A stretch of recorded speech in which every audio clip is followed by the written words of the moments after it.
నమస్తే కళ్యాణ్. నమస్తే అజయ్ గారు. కావేరి అనే అమ్మాయి మనకి మెయిల్ చేసిందండి. వైఫ్ అండ్ హస్బెండ్ మధ్య ఇష్యూ. నాకు తీవ్రమైన అన్యాయం చేశాడు భర్త. ఇలాంటి అవమానం కానీ ఇలాంటి అన్యాయం కానీ నేను పుట్టిన తర్వాత ఇంతవరకు నేను పడలా. చిన్న చిన్న మనస్పర్ధలు భార్యాభర్తల మధ్య రావడం సహజం. సాధారణంగా గొడవలు కూడా మనం డీల్ చేసేవి, మనం మాట్లాడేవి ఎక్కువ కూడా వాటిలోనే ఉంటాయి. కానీ చాలా కొత్తగా కనివిని ఎరుగని రీతిలో అనిపించింది కళ్యాణ్ గారు. సో అందుకని నెక్స్ట్ కాల్ కింద అమ్మాయిని తీసుకున్నా నేను. ఒకసారి కాల్ చేయమంటారా? చేయండి మేడం, తప్పకుండా.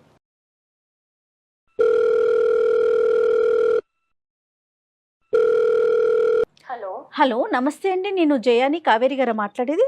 అవును మ్యామ్, కావేరీనే మ్యామ్. నేను అందమైన జీవితం ప్రోగ్రామ్ నుంచి కాల్ చేస్తున్నానండి.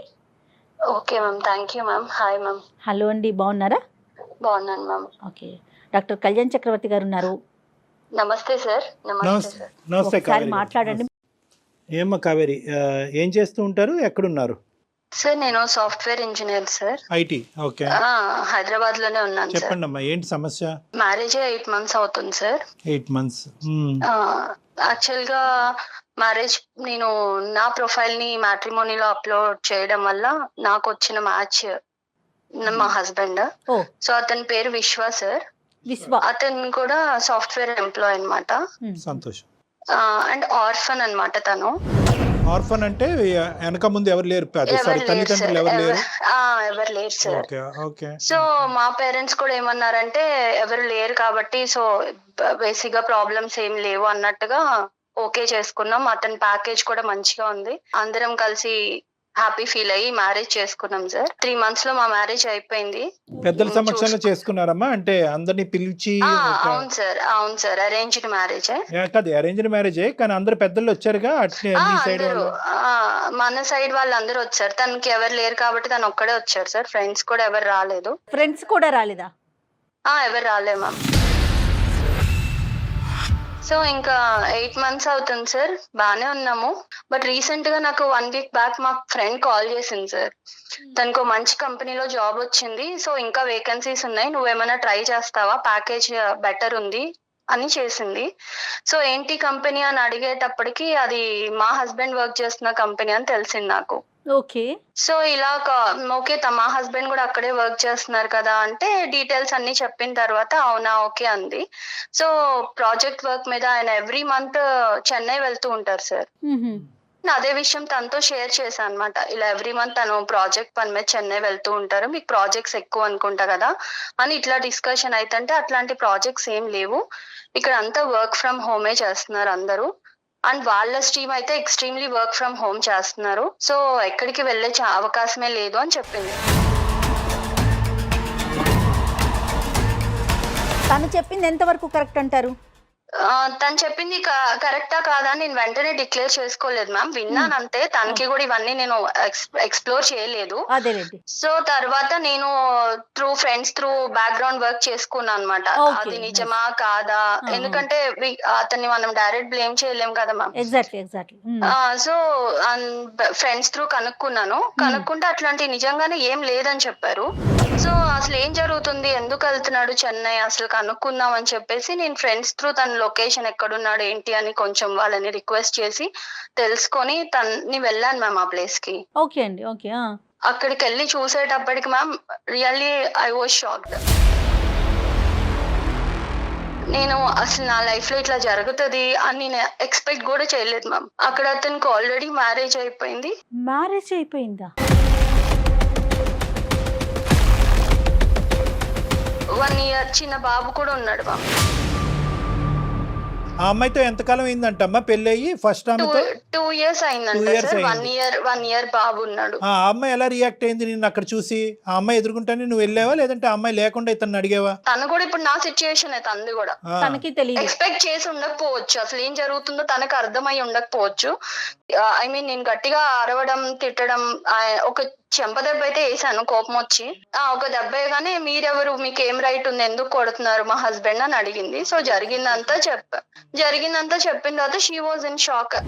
ఇలా జరిగిద్దని నేను అసలు ఎక్స్పెక్ట్ కూడా చేయలేదు ma'am. I can't digest. And నేను ఇప్పుడు ఈ సిచ్యుయేషన్ నుంచి ఎలా బయటకు రావాలి, ఎలా నెక్స్ట్ నా స్టెప్ ఏం తీసుకోవాలి, నా పేరెంట్స్ కి ఏం చెప్పాలి, సొసైటీలో నా పరిస్థితి ఏంటి అసలు నాకేం అర్థం కాలేదు మ్యామ్. అందుకే నేను మిమ్మల్ని అప్రోచ్ అవ్వాల్సి వచ్చింది. ఆ సిచ్యువేషన్ తర్వాత అతనితో మాట్లాడారా? మాట్లాడితే నా వల్ల నువ్వు ఎప్పుడు హర్ట్ అవ్వలేదు కదా, నిన్ను ఎప్పుడు ఇబ్బంది పెట్టలేదు కదా, నిన్ను బాగానే చూసుకున్నా కదా అంటున్నాడు మ్యామ్. ఎంతవరకు కరెక్ట్ మ్యామ్? నన్ను బాగా చూసుకున్నావు అనడానికి అసలు ఇక్కడ ఛాన్స్ ఉన్నా ఐఎమ్ సెకండ్ వైఫ్. ఇప్పుడు how can I digest that ma'am? అమ్మ కావేరి, సార్ చెప్పండి సార్. ఏం స్టెప్స్ తీసుకోవాలి అనేది ఎవరు చెప్తారమ్మా? ఇప్పుడు తీసుకోవాల్సిన స్టెప్స్ ఎప్పుడు తీసుకోవాలి? పెళ్లికి ముందు తీసుకోవాలి. నువ్వు ఇప్పుడు పెళ్లి తర్వాత చేసినటువంటి ఎంక్వైరీల్లో ఒక 1% అయినా పెళ్లికి ముందు చేసుంటే కనుక ఏదో ఒక గుట్టు అయితే బయటకు వచ్చి ఉండేది. అమ్మా నాన్న లేరు అంతవరకు అర్థమైంది. వెనక ముందు ఎవరు లేకపోవటం అనేది మాకు అర్థమైనా కూడా స్నేహితులు కూడా లేనటువంటి పెళ్ళి ఏంటమ్మా? అతని తరపు ఎవరూ రాకపోవటం ఏంటి? మీ తొందర ఏంటి అసలు నాకు అర్థం కాలేదు. నువ్వు చదువుకున్నటువంటి అమ్మాయి ఏంటి, పెళ్లి రేపో ఎల్లుండో జరగకపోతే ఏమైనా ఆకాశం నెత్తి మీద పడుతుందా? మిద్దిరికి నెత్తి మీద పడుతుంది? ఏమవుతుంది? ఏంటి ఆ తొందరపాటుతనం? నీకు ఎంక్వైరీ చేయాలన్న ఆలోచన సమయస్ఫూర్తి లేదు. మీ తల్లిదండ్రులు మాత్రం కొద్ది గొప్ప ఎంక్వైరీ చేయకూడదా? పేరెంట్స్ ఎంక్వైరీ చేయాలి కదా. మీకు కనిపించినటువంటి ఫిగర్ ఏంటంటే ఆ ఆరు అక్షరాల 6 నెంబర్స్ ఫిగర్ కనిపించింది మీకు. ఒకటి వెనకతల 00000 కనిపించింది. ప్యాకేజ్ అట్రాక్టివ్ గా ఉంది కాబట్టి వెనక ముందు ఎవరు లేకపోతే కనుక అత్తమామల టార్చర్, కుటుంబం యొక్క శాడిజం ఉండదు అనేటటువంటి ఆలోచనతోనే వెళ్ళావు. కానీ అసలు ఒక మనిషికి ఎవరూ లేకుండా ఎందుకు ఉంటుంది అనేది ఆలోచించలేదమ్మా మీరు కానీ మీ తల్లిదండ్రులు కానీ. ఇక్కడ మీతో పాటు తల్లిదండ్రుల పాత్ర చాలా ఉంది కదండి కావేరి. అవును మ్యామ్. యాక్చువల్ గా నేను మమ్మీ వాళ్ళు తెలుసు కదా మ్యామ్, ఇప్పుడు ఆల్రెడీ ఇప్పుడున్న సొసైటీలో లవ్ మ్యారేజ్ జరుగుతున్నాయి, అన్ని ఎవరి ఇష్టమైనట్టు వాళ్ళు. కానీ వాళ్ళు ఏంటంటే నేను ప్రొఫైల్ సెలెక్ట్ చేసుకొని మంచిగా ఉన్నారని చెప్పేటప్పటికి వాళ్ళు ఓకే తనకి తెలుసు కదా అని పేరెంట్స్ కూడా నన్ను బ్లైండ్ గా నమ్మారు. కాదు కావేరి, ఎంత మెచ్యూర్డ్ గా మాట్లాడుతున్నారు మీరు. అంటే ఆర్ఫన్ అనేటప్పటికి జాలిపడి చేసుకున్నావమ్మా? సార్ నేను నిజంగా అతని ప్యాకేజ్ నాకు నథింగ్ సార్. ఎందుకంటే ఎలా అయినా నాకున్న ప్యాకేజ్ కూడా మంచిగానే ఉంది. కాకపోతే ఏంటంటే ఆర్ఫన్ అంటే నాకు నిజంగా అతనికి నేను నా ఫ్యామిలీ చాలా సపోర్ట్ ఉండాలి అండ్ మా ఫ్యామిలీలో ఒకటిలా కలిసిపోతాడు. సో తనకి నేను మంచి ఫ్యామిలీ ఇచ్చిందని అవుతాను అనుకున్నాను. కానీ ఏదో తన ప్యాకేజ్ చూసో తను ఇంకా నాకు ప్రాబ్లం ఉండదని నేను ఎప్పుడు అనుకోలేదు సార్. నువ్వు అనుకోలేదు, కానీ ఇందాక నువ్వు అన్నటువంటి మాటలు ఏంటంటే బాగుందమ్మా అని చెప్పి మీ అమ్మ నాన్న అని ప్యాకేజ్ కూడా బానే ఉంది కదా అనే మాట అన్నావు కాబట్టి నేను అంటున్నా. అదే నాకు అర్థమైంది సార్. యాజ్ ఏ పేరెంట్స్ గా వాళ్ళ కన్సర్న్ ఇంకా అలా అనుకుంటారు కదా, ఇంకా క్యారెక్టర్ అది అంటే నేనేదో చూస్ చేసుకున్నా ఓకే మంచి. సో ఇక్కడ ఏంటంటే ఆర్ఫన్ అనే దాంట్లో అతనికి మంచి జీవితాన్ని ఇద్దాం అనే ఉద్దేశం అమ్మా, లేదంటే నీకు మంచి జీవితం లభిస్తుంది అనే ఉద్దేశం? అంటే అతనికి సంబంధించినటువంటి ప్రేమ అటు ఇటు పోకుండా మొత్తం అంతా నాకే వస్తుందనే ఆలోచన వల్ల చేసుకున్నావా, లేదంటే అతనికి ఏకాకి అతను ఎవరికి లేరు కాబట్టి అతనికి నేను ఒక కుటుంబం ఇవ్వాలని? తనకి ఎవరు లేరు కాబట్టి సో మంచిగా చూసుకోవచ్చు, తను మంచిగా ఉంటాడు, మాలో ఒకటిలా ఉంటాడు, తనకు కూడా హ్యాపీగా ఉంటది. మామూలు కాదు కావేరి, ఇవాళ రేపు ఇప్పుడు ప్రతి ఒక్కరు ఫోన్ లో కూడా మాట్లాడుకుంటున్నారు కదమ్మా. వన్స్ ఎంగేజ్మెంట్ అయినా లేకపోతే ఓకే అనుకున్న తర్వాత అట్లా మీ ఇద్దరు మాట్లాడుకోలేదా? అబ్బాయితో నువ్వు మాట్లాడలేదా? మాట్లాడాను మ్యామ్. ఇప్పుడైనా మా ఫ్రెండ్ కాల్ చేసే వరకు కూడా నాకు అసలు ఈ డౌట్ అనేది నాకు రాలా. ఎందుకంటే నన్ను తను అంతే మంచిగానే చూసుకున్నాడు. ఎక్స్ప్రెస్ చేయాలి అతను ఎక్కడా కూడా ఈవెన్ మా పేరెంట్స్ కైనా కూడా డౌట్ రాలా. అతను అంత మంచిగానే ఉన్నాడు. మా పేరెంట్స్ అయినా చాలా హ్యాపీ. ఎందుకంటే మనం ఆర్ఫన్ అని ఎంక్వైరీ చేసుకోకుండా చేసుకున్నా కూడా వాట్ ఎవర్ ఇట్ ఈస్ తను మంచోడు అన్న ఫీలింగ్ నాకు మా ఫ్రెండ్ కాల్ చేసే వరకు 1% డౌట్ కూడా రాలేదు మ్యామ్. నన్ను ఎందుకు ఇట్లా పెళ్లి చేసుకున్నావు అని నిలదీసినప్పుడు అతను ఏం చెప్తాడు? మిమ్మల్ని బాగా చూసుకోవటమేనా? అదే ఆన్సర్ చెప్తున్నాడు మ్యామ్. అందుకే నాకు అర్థం కావట్లా. ఇప్పుడు ఇద్దరిని నేను తన్ని కన్విన్స్ చేసుకుంటాను మంచిగా ఉందాం అంటున్నాడు మ్యామ్. అది ఎంతవరకు అడుగుతున్నాడు అతను చక్కగా. కన్విన్స్ చేస్తాడు, ఎవరిని చేస్తాడు? వాడు ఏమన్నా పెద్ద ఇది అనుకుంటున్నాడా, పోటుగాడా? అసలు సెకండ్ వైఫ్ అనే పదం కూడా లేదమ్మా అసలు వాస్తవానికి. ఏంటంటే ఎందుకంటే సెకండ్ అనేది ఉంటది కానీ ఆ ఫిల్ ఇన్ ద బ్యాంక్ లో ఎవరికి ఏది కావాలంటే అది నింపేసుకోవచ్చు. నీ దురదృష్టం ఏంటంటే సెకండ్ ఆ బంధం ఏంటో తెలియదు. ఇప్పుడు ఆ పరిస్థితిలో నువ్వు ఉన్నావు. సో కాబట్టి ఆ వైఫ్ అనే పదం కూడా కాదు అతను చేసినటువంటిది. ఎందుకు చూసే ప్రేక్షకులకి చాలా మందికి అర్థమై ఉంటుంది. ఇక్కడ నాకంటే లాయర్ గారు ఉంటే బాగుంటుంది. వాస్తవానికి అది చట్టరీత్యా నేరం. అతను చేసినటువంటి పని చట్టరీత్యా నేరం. లీగల్ గా కూడా కూడా నేను ఎక్కడ క్వశ్చన్ చేయడానికి కూడా నాకు అవకాశం లేదు. ఇప్పుడు మీరు అన్నట్టే రేపు లాయర్ కూడా అనొచ్చు, అమ్మా ఎంక్వైరీ చేయకుండా నువ్వు ఎందుకు ఈ స్టెప్ తీసుకున్నావు, ఎందుకు యాక్సెప్ట్ చేశారని. పెళ్లి చేసుకున్నారు, అంతమంది సమక్షంలో పెళ్లి చేసుకున్నారు, యూ హావ్ బీన్ చీటెడ్ అమ్మా. So that is very clear cut, నువ్వు చీట్ చేయబడ్డావు. Second marriage is called as bigamy, అది కూడా లీగల్గా, నేను ఆ పెద్ద పదాలు నేను వాడిను కానీ అది కూడా చట్టరీత్యా నేరం. చీటింగ్, రెండో పెళ్లి చేసుకోవటం, రెండు చట్టరీత్యా నేరమే. కానీ ఇక్కడ ఏంటంటే నువ్వేమనుకుంటున్నావు ఇటువంటి పొజిషన్లో, అతను మంచిగా చూసుకున్నందుకు ఏమీ లేనట్టుగా వదిలేయాలని అనుకుంటున్నావా, ఎందుకు ఇలా చేశాడు అనే ప్రశ్నకి సమాధానం వెతుకుతున్నావు? అడగాలి, ఎందుకంటే ఇవాళ నాకు జరిగింది, రేపు ఇంకొక అమ్మాయికి జరగచ్చు కదా. ఆర్ఫన్ అనే ట్యాగ్ తో ఎంతమందిని మోసం చేశాడో మనకి. మీరేం ఎక్స్పెక్ట్ చేస్తున్నారండి మాకు మెయిల్ చేయడానికి అందమైన జీవితానికి? నాకు అతనితో ఉండాలని కాదు మ్యామ్, కానీ అతనికి రియలైజేషన్ రావాలి. అండ్ ఇంకొకసారి ఇంకొక అమ్మాయి లైఫ్ తో గానీ, ఇప్పుడున్న అమ్మాయి వాళ్ళ ఫస్ట్ వైఫ్ అది తను మ్యారేజ్ చేసుకున్న అమ్మాయి, తనకి మళ్ళీ ఇలాంటి ప్రాబ్లం రావద్దు సార్. సో మీరు డిసైడ్ అయిపోయారు అతని నుంచి దూరంగా ఉండటానికి? ఉండాలని అనుకుంటున్నాను మ్యామ్. సో ఒకటే కదమ్మా, ఒకటే డోర్ ఓపెన్ చేస్తావు, ఏంటంటే నా స్థానం 10లో చేయండి, నాకు నా భర్త కావాలి అనేటువంటిది లేదు. ఓన్లీ థింగ్ ఏంటంటే నేను మోసపోయాను, నా అలాగే వేరే ఆడపిల్ల మోసపోకూడదు, మీరు వెచ్చలు పెట్టి తన అందమైన జీవితం ద్వారా కట్ చేయండి అని రిక్వెస్ట్ చేయాలి. అండ్ ఇలాంటి నాలాగా ఆర్ఫన్ కదా, మంచి చేద్దామని తలకి తగిలించుకునే వాళ్ళు చాలా మంది ఉండొచ్చు. సో అలాంటి వాళ్ళందరికీ మన అందమైన జీవితం ప్రోగ్రామ్ నుంచి ఒక రియలైజేషన్ రావాలి. ఏ స్టెప్ తీసుకున్నా వాళ్ళు ఇలాంటి లైఫ్ లో గుర్తు పెట్టుకోవాలి సార్. అదొకటే నాకు మీరు చేసే ఫేవర్. నీ రీజన్ చాలా హ్యాపీగా ఉందమ్మా, ఎందుకంటే జనరల్గా ఈ రీజన్ రాదు. సార్ నేను మోసపోయాను, నేను అన్యాయం అయిపోయాను, నా జీవితం ఎలా అయిపోయింది, ఏదో విధంగా ఏదో విధంగా కట్టే కొట్టే తెచ్చి మా భర్తను నాకు అప్పచెప్పండి, అవతలాడదు ఎలా పోయినా పర్లేదు అనే భాష మేము ఎక్కువ వింటా ఉంటాం. కానీ ఈ రోజు నువ్వేంటంటే సమాజం గురించి ఆలోచిస్తూ, దేశం గురించి ఆలోచిస్తూ ముందుకు వచ్చావు కదమ్మా.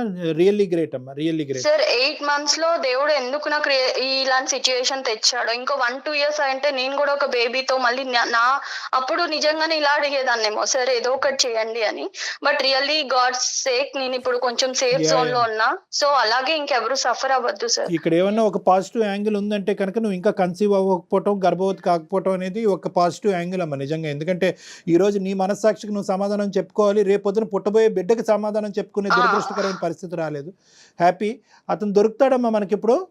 సార్ నేను కాన్ఫరెన్స్ పెడతాను సార్, మంచిగా ఫుల్ మీల్స్ పెడదాం. The person you are speaking with has put your call on hold. Hello విశ్వ. హలో చెప్పు. నేను అందమైన జీవితం ప్రోగ్రామ్ మ్యామ్ వాళ్ళ దగ్గర నా ప్రాబ్లం తీసుకెళ్లాను. నువ్వు ఇప్పుడు అక్కడికి ఎందుకు వెళ్ళావు? మరి ఎక్కడికి వెళ్ళాలి? నువ్వు చేసిన గొప్ప పనికి నేను ఎక్కడికి వెళ్ళాలో చెప్తే పోనీ అక్కడికే వెళ్తా. ఏదన్నా ఉంటే ఇంట్లో చూసుకోవాలి కానీ బయట రోడ్డు మీదకి ఎందుకు ఎక్కావు? అంటే నా ఇజ్జత్ తీసేస్తావా రోడ్డు మీదకి వెళ్ళి? ఇజ్జత్ ఉందని నువ్వు అనుకుంటే నీ ఇష్టం, లేదు సార్ తో మాట్లాడితే సార్ ఎంత ఇజ్జత్ ఉందో చెప్తారు నీకు. ఏదన్నా ఉంటే నువ్వు నాతో మాట్లాడాలి, ఇంట్లో చూసుకోవాలి తప్ప నువ్వు రోడ్డు మీదకి ఎక్కేసి ఛానల్స్ లో కూర్చుంటాను అందమైన జీవితం అది ఏంటి నువ్వు? విశ్వ నమస్తే నాన్న.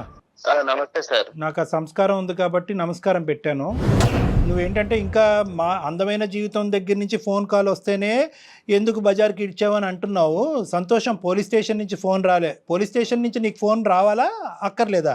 అసలు పోలీస్ స్టేషన్ కి వెళ్ళాల్సిన ఊరికి నేను అడుగుతున్నా, ఇటువంటి పరిస్థితుల్లో బాగా చదువుకున్నావు కదా, ఎన్నో డిగ్రీలు, ఎంతో పెద్ద కంపెనీలో పనిచేస్తున్నావు కదా, ఇటువంటి పరిస్థితుల్లో పోలీస్ స్టేషన్ నుంచి ఫోన్ రావడానికి అవకాశం ఉందా లేదా అని అడుగుతున్నాను నేను. ఇప్పుడు పోలీస్ స్టేషన్ లో కేసు పెట్టేసి పెట్టలే తప్పు నేనేం చేశాను అంటున్నాడు అతను. Right, okay. అయితే నీకు అసలు ఏమీ తెలియదు కాబట్టి ఆ అమ్మాయి ఏమని చెప్పిందంటే, నీ యొక్క సెకండ్ అమ్మాయి, ఆ అమ్మాయిని భార్య అంటామా ఏమంటామా, నువ్వేమనుకుని ఆ అమ్మాయిని చేసుకున్నావు అనేది నాకు తెలియదు. కానీ నాది నీ దగ్గర నుంచి ఒకటే ప్రశ్న, ఎందుకు నీకు ఇంత ఒక్కళ్ళు సరిపోరా, ఇద్దరు ఎందుకు నీకు?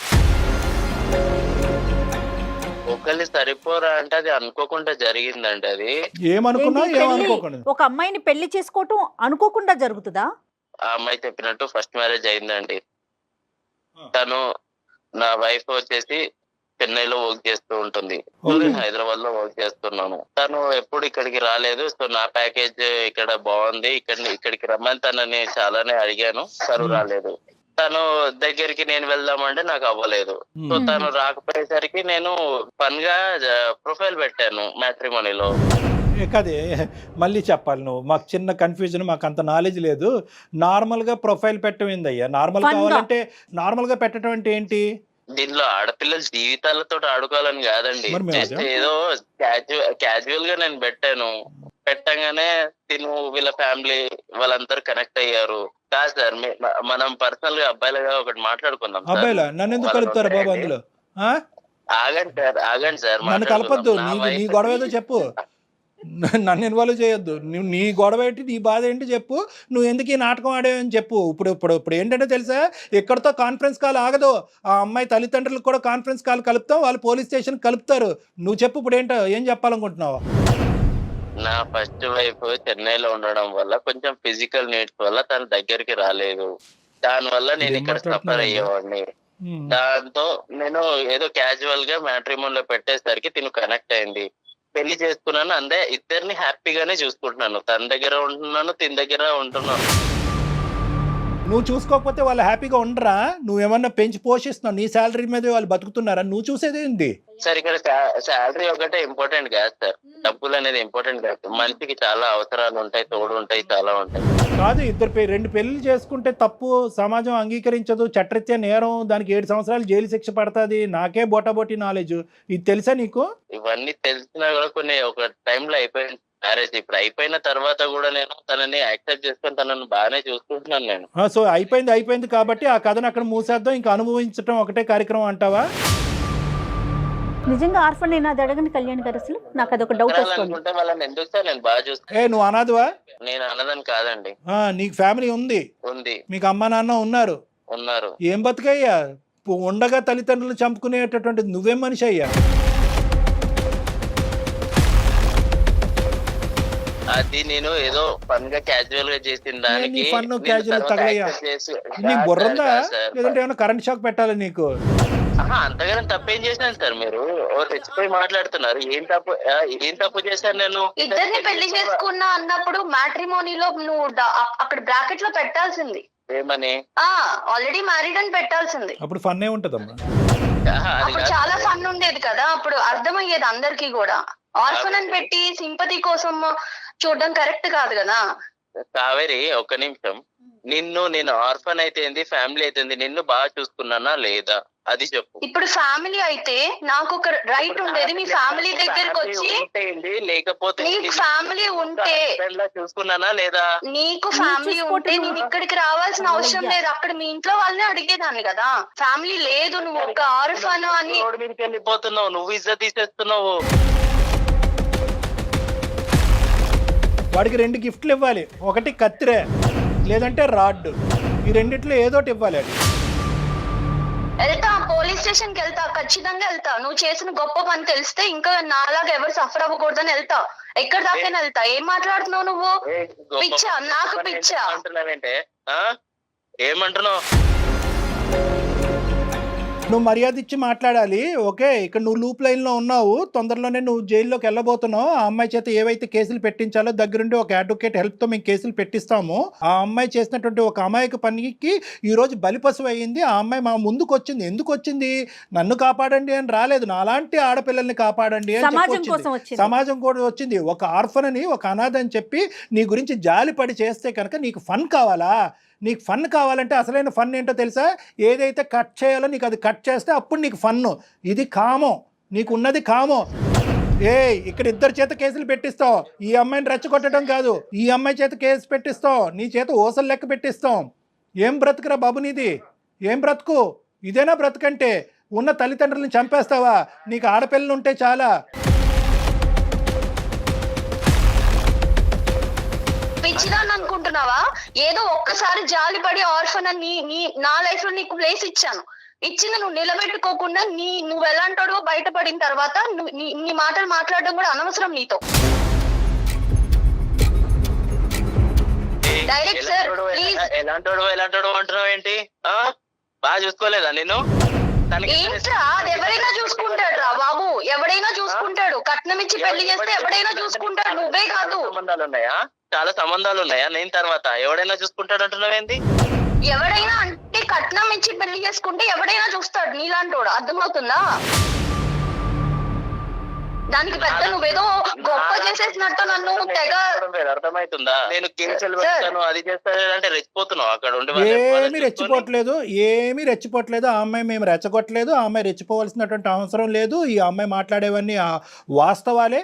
ఆ అమ్మాయి ఏమీ కలగని మాట్లాడలేదు. ఆ అమ్మాయి సమాజం గురించి పోరాడుతుంది. ఆ అమ్మాయికి 210% మా సపోర్ట్ ఉంటుంది. నీ లొకేషన్ కూడా మేము ఇప్పుడు ట్రేస్ చేసాం. నువ్వు ఎక్కడున్నావు అనేది కూడా మాకు తెలుసు. తొందరలోనే నీ దగ్గరలో ఉండే పోలీస్ స్టేషన్కి వెళ్ళి, లేదంటే అక్కడి నుంచి ఇక్కడ నువ్వు ట్రాన్స్పోర్ట్ అవ్వాలి. ఇటువంటి చర్యలు మేము తొందరలోనే తీసుకోబోతున్నాం. నువ్వు జాగ్రత్త. ఇవాళ రేపు ఇద్దరు భార్యలను ఎవరైనా పెళ్లి చేసుకుంటున్నారా లేదా? అరే బాబు, ఏ దేశంలో ఉన్నావు, ఏ ప్రపంచంలో ఉన్నారా బాబు? ఇద్దరు భార్యలను ఎవరు చేసుకుంటారా బాబు? మీరేం సార్ ఇంకా సింగిల్ భార్య సింగిల్ వైఫ్ అన్నట్టు మాట్లాడుతున్నారు? అలా కాదు, మీ కుటుంబంలో ఇది ఆనవాయితీయా? కుటుంబం గురించి ఎందుకు సార్? కుటుంబం ఆనవాయితీ కాదు సార్. నువ్వు అంటున్నావు కదా ఇది కామన్ కదా, మీరు మగవాళ్ళే కదా సార్, మీకు ఇద్దరు ఉండొచ్చు కదా అని అంటున్నావు కదా. ఇటునండి, ఒక అమ్మాయి నన్ను సాటిస్ఫై చేయలేదు, నేను రెండో పెళ్లి చేసుకున్నాను. నీ సాటిస్ఫాక్షన్ కి లిమిట్ ఉందా? దానికి లిమిట్ కూడా లేదా? అంటే నీకు తెలియదు నాకు లిమిట్ ఉందా లేదా అని? నాన్న, ఇది సమాజం. ఓకే, ఇది ఒక సమాజం, ఇది ఒక సాంప్రదాయం ఉంటుంది, ఇక్కడ ఒక చట్టం ఉంటుంది. ఒకరికి ముగ్గురు నలుగురు అనేటటువంటిది వర్కౌట్ అవ్వదు. ఎలా పడితే అలా పెళ్ళిళ్ళు చేసుకోవటం ఫన్ అండి, క్రేజీ అండి, క్యాజువల్ అండి అని నువ్వు ఆడేటటువంటి పదాలు సమాజం అంగీకరించదు. దానికి శిక్ష పడుతుంది. అసలు ఇవన్నీ మీకు తెలుసా? చదువుకొని ఉద్యోగం చేసిన మినిమం నాలెడ్జ్ కదా, ఇవి తెలీదా మీకు? ఏంటి ఫన్ను క్యాజువల్? నీకుంటుంది, జైల్లో ఉంటుంది ఫన్ను క్యాజువల్. కావేరి, నేనేమనుకున్నానంటే ఇంత చెప్పిన తర్వాత, ఇంత మాట్లాడి, ఇంత గర్జించిన తర్వాత ఎక్కడో చోట కొద్దిగైనా కూడా అతనికి కొద్దిగా కనువిప్పు కలుగుతుందేమో, పశ్చాత్తాపం పడతాదేమో, బహుశా ఎవరితో మాట్లాడి ఆ శిక్ష ఏమైనా తగ్గించచ్చేమో అనుకున్నాను. కానీ అతను నన్నే అంటున్నాడు, సార్ మీరేంటి సార్, మీరు ఇంత క్యాజువల్గా ఒక్కరితో ఎలా ఉన్నారని నన్ను అడుగుతున్నాడు. తన వే ఓకే, నేను కూడా రేపు రెండో పెళ్లి చేసుకుంటా మ్యామ్. నాకు రెండో హస్బెండ్ లా ఉంటాడా? చెంప పగలకూడదు. నీ ప్రోటోకాల్ నీకుంది. ఆడవాళ్ళు రెండోది చేసుకుంటే చంపలు పగలగొడతారు, 2, 3, 4 చేసుకుంటే మగవాళ్ళకు మాత్రం ఏం అనకూడదు. ఎందుకంటే నిన్ను మంచిగా చూసుకుంటున్నాను, అది సరిపోదా అనేది. సార్ నేను మంచిగా చూసుకుంటాను సార్, మంచిగా చూసుకుంటా తన్ని కూడా. నేను ఇంకో పెళ్లి చేసుకుంటాను సార్. నాకు తను అలా ఉంటానంటే నాకు కూడా ఓకే సార్. ఏంటిది, ఏం మాట్లాడుతున్నావమ్మా? నువ్వు వేరే పెళ్లి చేసుకుంటావా? సెకండ్ గా నేను ఉండాలా? అసలు నీకు నీ ప్రాబ్లం ఏంటి చెప్పు. ఫైనల్ గా నీ ప్రాబ్లం రామాయణం అంతా చెప్పిన తర్వాత రాముడు సీతకి ఏమవుద్దని అడిగినట్టుంది. ఏమయ్యా నీకు? అవును కావేరి, నేను ఏ రోజన్నా నిన్నేమన్నా అన్నానా? నువ్వు అన్నావా, ప్రేమగా చూసావా, ఇవన్నీ సెకండ్. నేను కూడా నిన్ను అంతే ప్రేమగా చూసుకుంటా, అంతకన్నా డబుల్ ప్రేమగా చూసుకుంటా. నేను కూడా ఇంకో పెళ్లి చేసుకుంటా. ఎలా నువ్వు అసలు నీకు అంత ధైర్యం ఉంటే ఇంకొక ఆడపిల్లని లైఫ్ లోకి తీసుకున్నావు? అసలు నీకు బ్రెయిన్ పని చేయట్లేదని నాకు అర్థమవుతుంది. కానీ నీ అంత క్రాక్ గా నేను మాట్లాడలేకపోతున్నా, అర్థమవుతుందా? అసలు నీకు పెళ్ళై నిన్ను నమ్ముకుని ఒక అమ్మాయి అక్కడ ఉంది విత్ కిడ్. నా ఫస్ట్ వైఫ్ దగ్గర నాకు ఎలాంటి హ్యాపీనెస్ లేకుండా, ఇప్పుడు నాకు నీ దగ్గర నుంచి హ్యాపీనెస్ లేదు. మరి నాకు హ్యాపీనెస్ లేదు. ఆ అమ్మాయి అయితే నీతో ఉండాలని అనుకోవట్లేదు. అది చాలా దూరం మాట. అది నువ్వు కల్లో కూడా ఊహించుకోవద్దు. కేసులు ఏ విధంగా పెడతాది, ఏ విధంగా ఈ అమ్మాయి ముందుకు తీసుకెళ్తుంది అనేటటువంటిది అది మా చేతుల్లో లేదు. ఆ అమ్మాయి కోరుకుంటే దానికి మేము సహాయపడగలం, ఆ అమ్మాయికి కావాల్సినటువంటి దారి చూపెట్టగలం. నాకు కావేరి అంటే ఇష్టం సార్, అలానే నా ఫస్ట్ వైఫ్ ఇష్టం లేదనంటే తను కూడా ఇష్టమే. ఇద్దరు వీళ్ళిద్దరిని హ్యాపీగా చూసుకోగలుగుతాను సార్. నువ్వు ఎంతమందినా చూసుకుంటావు, అది కాదు లెక్క. వీళ్ళిద్దరు నిన్నే యాక్సెప్ట్ చేస్తున్నారా లేదా అనేది. బాల్ నీ కోర్టులో లేదు, బాల్ నీ కోర్టులో లేదు, బాల్ వాళ్ళ కోర్టులో ఉంది. ఈ అమ్మాయికి ఇప్పుడు ఏం బరువు లేదు, బాధ్యత లేదు. తూతూ మంత్రంగా ఒక పెళ్లి జరిగింది. ఆ పెళ్లి తెంచుకోవటం పెద్ద విషయం కాదు. ఎందుకంటే జీవితాంతం నీలాంటి మోసగాడితో ఈ అమ్మాయి జీవించాలని అనుకోవట్లేదు. నెంబర్ 1. నెంబర్ 2 ఏంటంటే కనుక అసలైన కథ ఎప్పుడు వినిపిస్తుందో తెలుసా?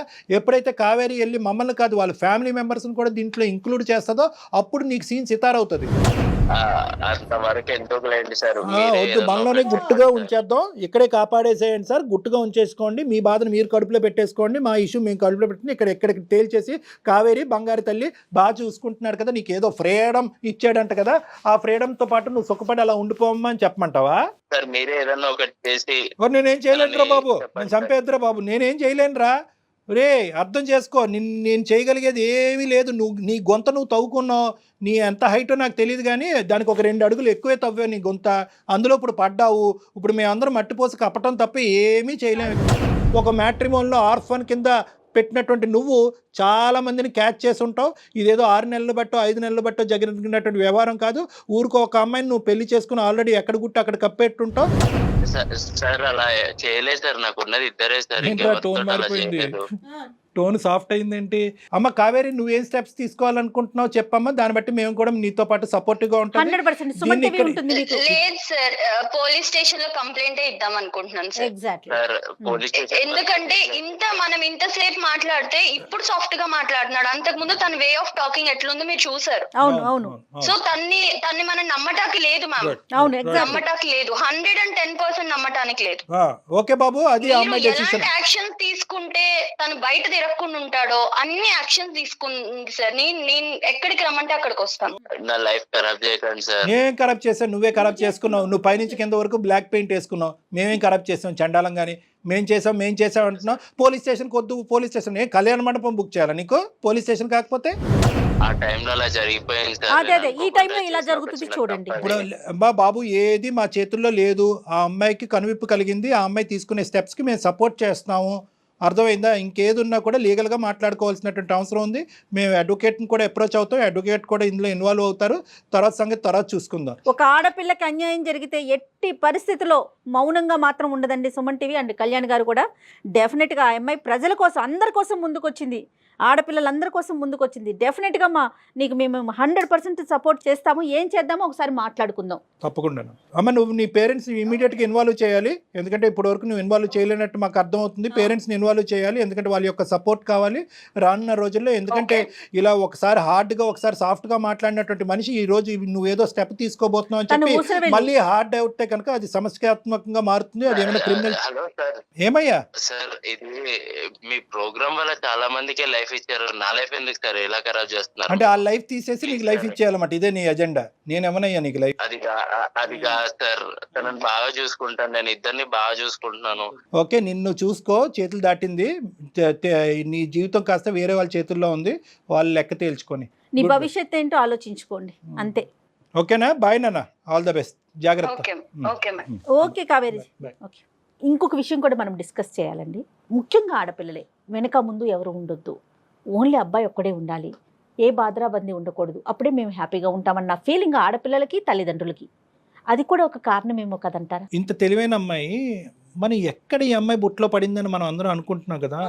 అన్నిటికంటే విచిత్రమైన ఆశ్చర్యం ఏంటంటే కనుక గుడ్డిగా నమ్మేటటువంటి తల్లిదండ్రులు. కరెక్టే, చదువు విషయంలో నమ్మారు, కాలేజ్ విషయంలో నమ్మారు, కెరియర్ విషయంలో నమ్మారు, క్యారెక్టర్ విషయంలో నమ్మారు. ఒక సమాజంలోకి వెళ్తుంటే కనుక ఒక పెళ్ళి అనేటటువంటి జీవితంలోనే అతి పెద్ద అంశం. అక్కడ అనుభవం అనేది ఇంపార్టెంట్.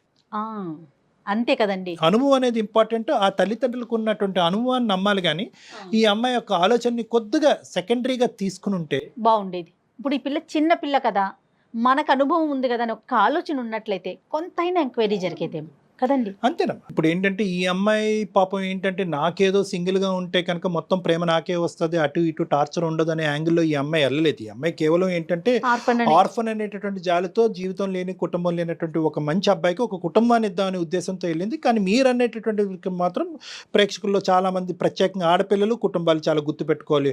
ఆడపడుచులు ఎందరో వస్తారు, అన్నదమ్ములు ఎంతమంది ఉన్నాయి, ఆస్తులు ఏ విధంగా పంపకాలు జరుగుతాయి, 10 మంది ఉంటే కనుక 10 భాగాలు అవుతాయి, 10 దిక్కులు నరకం వస్తుంది, నేను నా భర్తే ఉండాలి అనుకునేటటువంటి ఆడపిల్లలకి బహుశా ఇది ఏంటంటే ఇది ఒక గుణపాఠం. ఎందుకంటే కనుక ఒంటరిగా వచ్చేటటువంటి వాడు ఆ ఒంటరితనంతో పాటు ఏమేమి తీసుకొస్తాడు అనేటటువంటిది గుర్తుపెట్టుకోవాలి. ఎందుకంటే అతను ఎంత కుటుంబం లేదు అంటే కనుక ఆ కుటుంబం లేకపోవటం అనేది ఎంత వాస్తవమో, మీకు సపోర్ట్ లేదు అనేది కూడా, సమస్యలు వస్తే కనుక మీకు సపోర్ట్ లేదు అనేది కూడా అంతే గుర్తుపెట్టుకోవాలి. కాబట్టి ఎప్పుడైతే కనుక ఒక పెద్ద కుటుంబంతో పాటు పెద్ద సంతోషం వస్తుందనే ఆలోచనతో ఉండాలి. కాబట్టి ఎవరూ లేకుండా ఉండాలి, ఏకాకి అయ్యి ఉండాలి, వెనక ముందు ఉండకూడదు అనే ఆలోచనతో బహుశా ఈ అమ్మాయిలాగా మీరందరూ కూడా బుట్టలో కాలేయొద్దు. కాబట్టి జాగ్రత్తగా ఉండండి. ఇటువంటి మ్యాట్రిమోనీలోంచి వచ్చేటటువంటి ఫ్యాక్ట్స్ అన్నీ కూడా ఫ్యాక్ట్స్, అది చాలా గొప్ప మ్యాట్రిమోనీ, దానికి చాలా పేరుందని మ్యాట్రిమోనీ, దానికి ఎన్నో రివ్యూస్ ఉన్నాయని చెప్పి బ్లైండ్గా మీరు వెళ్ళొద్దు. ఎంత మ్యాట్రిమోనీలో వచ్చినా కూడా మీరు చేయవలసినటువంటి ఎంక్వైరీస్ మీరు చేసుకోవాలి. ఆ ఎంక్వైరీస్ ద్వారా 100% ఫ్యాక్ట్స్ రాకపోవచ్చేమో, కానీ కొద్దో గొప్ప తెలిస్తే కనుక దాన్ని బట్టి మీరు లీడ్స్ తీసుకుని ఆ 1% డౌట్ ఉన్నా కూడా విత్డ్రా అవడానికి అవకాశం ఉంటుంది. రైట్ అండి. నమస్తే కళ్యాణ్.